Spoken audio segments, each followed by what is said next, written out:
Référentiel de psychiatrie et d'addictologie, au grand chapitre des troubles anxieux, l'item 64G, troubles de l'adaptation. Point 1, introduction. Point 2, le contexte épidémiologique. Point 3, la sémiologie psychiatrique. Point 4, le trouble de l'adaptation. Point 5, le pronostic et l'évolution. Point 6, la prise en charge psychiatrique. Les objectifs pédagogiques, diagnostiquer un trouble de l'adaptation, argumenter l'attitude thérapeutique et planifier le suivi aux différents âges et à tous les stades du trouble de l'adaptation. Les points clés. La prévalence du trouble de l'adaptation, TA, est de 1%. Le trouble de l'adaptation apparaît dans les 3 mois suivant un événement de vie vécu comme stressant et disparaissant dans les 6 mois après l'arrêt de ce dernier. Donc le TA apparaît dans les 3 mois suivant un événement de vie vécu comme stressant et disparaît dans les 6 mois après l'arrêt de ce dernier. Les symptômes du TA sont de plusieurs types: anxieux, dépressifs et ou comportementaux. La principale complication est le suicide. Les TA peuvent également se compliquer de troubles de l'humeur ou de troubles anxieux chroniques caractérisés ou encore de troubles addictifs. Le traitement de première intention est la psychothérapie. Point 1. Introduction. La notion de trouble de l'adaptation, TA, est utilisée depuis les années 1980 dans la classification américaine de référence, le DSM. Diagnostic and Statistical Manual of Mental Disorder. Il constitue, tout comme le trouble stress post-traumatique, un syndrome de réponse au stress. Il est défini par la présence de symptômes réactionnels à un ou des événements de vie auxquels le sujet n'arrive pas à s'adapter. Le TA survient quand les capacités d'adaptation du patient à son milieu sont momentanément dépassées, mais qu'il n'y a pas de symptômes suffisants pour établir un diagnostic de trouble de l'humeur, de trouble anxieux ou d'un autre trouble relié au stress. Dans le contexte socioculturel considéré, la réaction de la personne est jugée excessive par rapport à la réaction habituelle à des facteurs de stress similaires. Point 2. Le contexte épidémiologique. Les TA constituent l'un des motifs de consultation les plus fréquents en médecine générale, entre 10 et 20%, et en psychiatrie ambulatoire, entre 5 à 20% des consultations. Les TA peuvent survenir à tout âge chez l'enfant, l'adolescent et l'adulte. À l'âge adulte, les femmes sont plus touchées que les hommes, 2 sur 3, alors que chez l'enfant, l'adolescent et le sujet âgé, le sexe ratio est équilibré.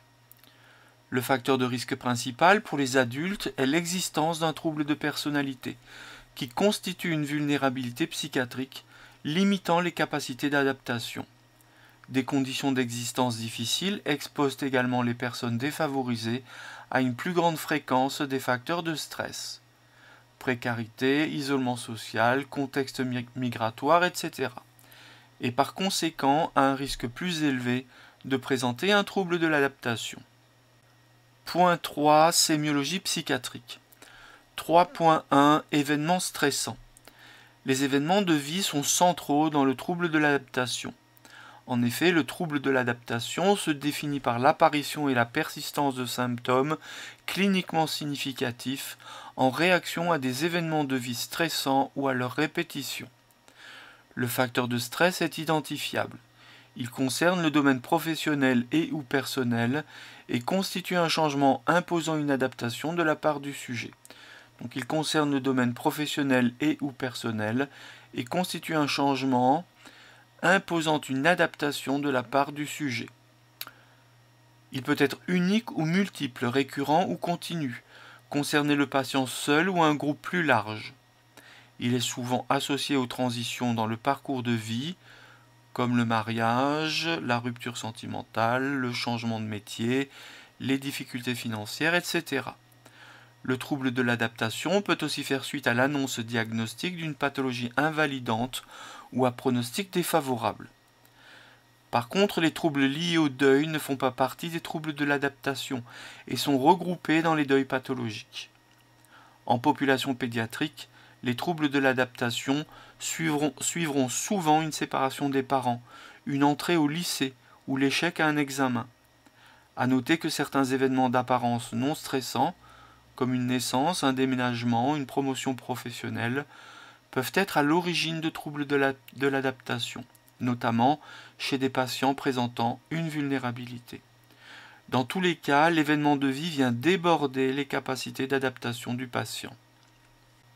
3.2 Les symptômes émotionnels ou comportementaux. Le TA se caractérise par des symptômes émotionnels ou comportementaux qui ne remplissent pas les critères diagnostiques d'un autre trouble psychiatrique caractérisé, comme le trouble anxieux, l'épisode dépressif caractérisé ou autres troubles liés au stress. Le caractère pathologique de cette réaction au stress se situe dans l'altération du fonctionnement socio-professionnel. Ces symptômes apparaissent par définition au plus tard dans les 3 mois suivant le début du facteur stress et disparaissent 6 mois après l'arrêt de ce dernier. Point 4. Le trouble de l'adaptation. 4.1 Diagnostic positif. 4.1.1 Pour faire le diagnostic de TA. Le diagnostic de TA repose sur 2 points, des symptômes émotionnels ou comportementaux cliniquement significatifs, survenant au cours des 3 mois suivants un ou plusieurs facteurs de stress identifiables, sans autre critère pour un autre trouble mental, et les symptômes ne persistent pas plus de 6 mois après la disparition des facteurs de stress. Les classifications internationales. Les critères du trouble de l'adaptation dans le DSM-5. Survenue de symptômes émotionnels ou comportementaux, donc survenue de symptômes émotionnels ou comportementaux en réponse à un ou plusieurs facteurs de stress identifiables au cours des 3 mois suivant l'exposition aux facteurs de stress. Ces symptômes ou comportements sont cliniquement significatifs, comme en témoignent un ou deux éléments suivants. Donc premier élément, détresse marquée hors de proportion par rapport à la gravité ou à l'intensité du facteur de stress, compte tenu du contexte externe et des facteurs culturels qui pourraient influencer la gravité des symptômes et la présentation. Et deuxième élément, altération significative du fonctionnement social, professionnel ou dans d'autres domaines importants.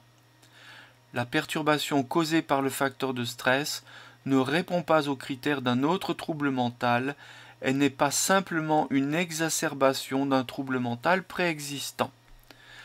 Les symptômes ne sont pas ceux d'un deuil normal.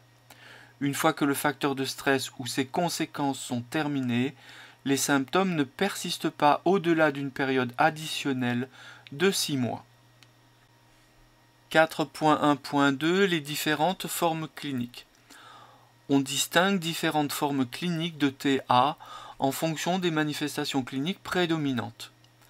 Le TA avec humeur dépressive, le TA avec anxiété, le TA avec anxiété et humeur dépressive, les TA avec perturbation des conduites et les TA avec perturbation à la fois des conduites et des émotions. Donc on va commencer par les TA avec humeur dépressive. Donc ces troubles de l'adaptation sont caractérisés par des symptômes dépressifs tels qu'une humeur triste, des pleurs répétés et des troubles cognitifs affectant la concentration et la mémoire. Ces tableaux, bien qu'ayant un retentissement important, ne remplissent pas les critères d'un épisode dépressif caractérisé. Il s'agit de la forme de TA la plus fréquente. Les TA avec anxiété entraînent des symptômes anxieux invalidants ainsi que des manifestations neurovégétatives, céphalées, troubles digestifs, cardiovasculaires ou respiratoires. Là encore, les critères cliniques des troubles anxieux ne sont pas retrouvés. Les personnes âgées vont plus fréquemment développer ce type de TA. Les TA avec anxiété et humeur dépressive associent des symptômes dépressifs et anxieux, dont l'intensité reste insuffisante pour s'inscrire dans un trouble anxieux ou un épisode dépressif caractérisé. Les TA avec perturbation des conduites se traduisent par des comportements à risque. Donc les TA avec perturbation des conduites se traduisent par des comportements à risque à type d'alcoolisation, d'opposition ou encore d'hétéroagressivité. Ces attitudes antisociales ne relèvent pas de troubles de la personnalité et sont bien en lien avec un événement stressant. Cette forme de TA est plus fréquente chez les adolescents. Il peut exister d'autres symptômes comportementaux tels que isolement, absentéisme, troubles liés à l'usage de médicaments, entre parenthèses anxiolytiques, ou de l'usage de substances, comme le tabac, l'alcool, les stupéfiants. Autres symptômes comportementaux, des fugues ou des comportements suicidaires, etc. Les TA, donc les troubles de l'adaptation avec perturbation à la fois des conduites et des émotions, regroupent différents symptômes cités plus haut. 4.2 Les diagnostics différentiels. 4.2.1 Réaction adaptée au stress. Le TA se distingue d'une réaction adaptée à un stress extérieur par l'intensité des symptômes et ou l'altération du fonctionnement occasionnée par cet événement.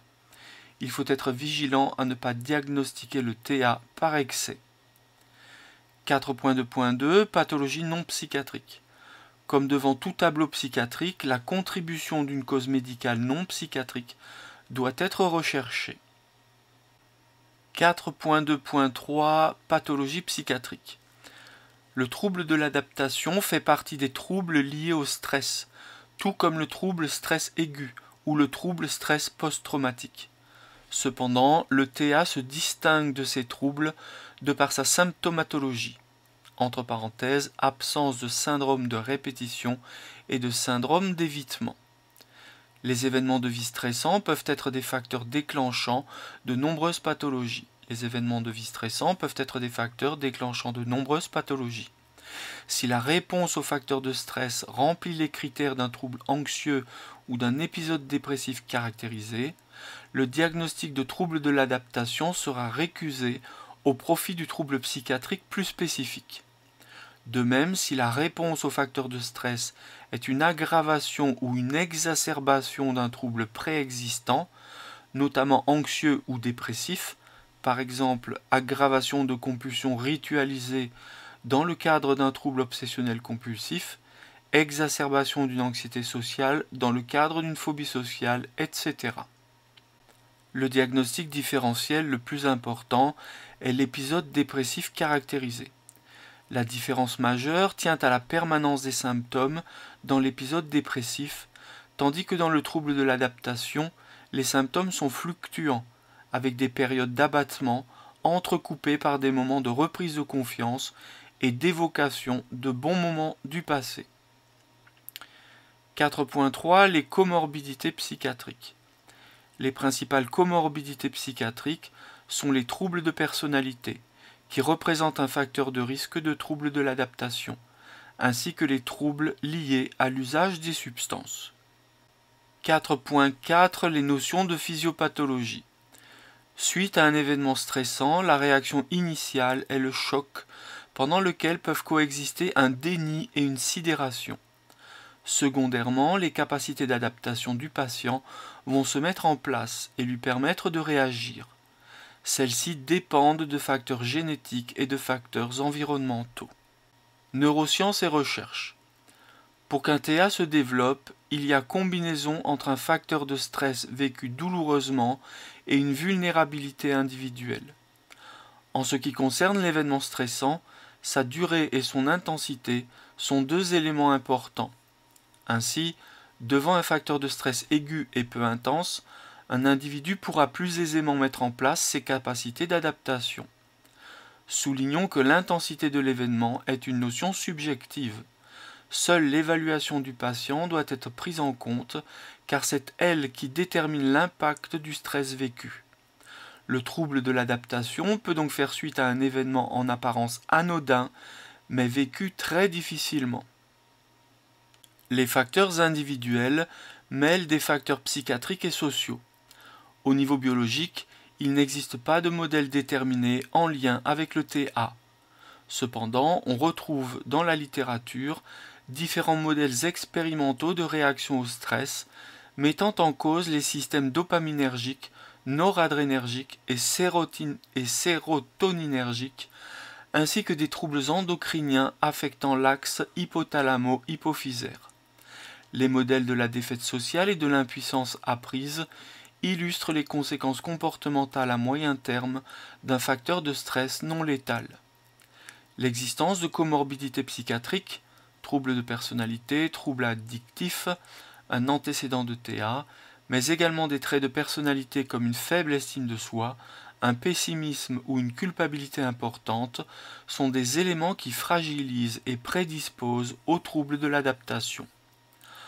Enfin, d'un point de vue social, l'absence d'un entourage soutenant ainsi qu'une situation économique précaire sont des facteurs de risque de troubles de l'adaptation. Point 5. Le pronostic et l'évolution. 5.1. Les complications. La complication principale est le suicide. Entre 2 et 4% des patients souffrant de troubles de l'adaptation font des tentatives de suicide. Les adolescents sont les plus touchés, avec près de 10% de tentatives de suicide. Les troubles addictifs sont une complication fréquente, à tous les âges. Chez l'adulte et la personne âgée, les troubles de l'adaptation peuvent évoluer vers un épisode dépressif caractérisé, particulièrement pour les TA avec humeur dépressive. Un trouble de l'adaptation à l'adolescence peut évoluer vers différents troubles psychiatriques, comme par exemple un trouble de l'humeur ou un trouble de personnalité. Donc un TA à l'adolescence peut virer vers un trouble de l'humeur ou un trouble de la personnalité. 5.2 Évolution.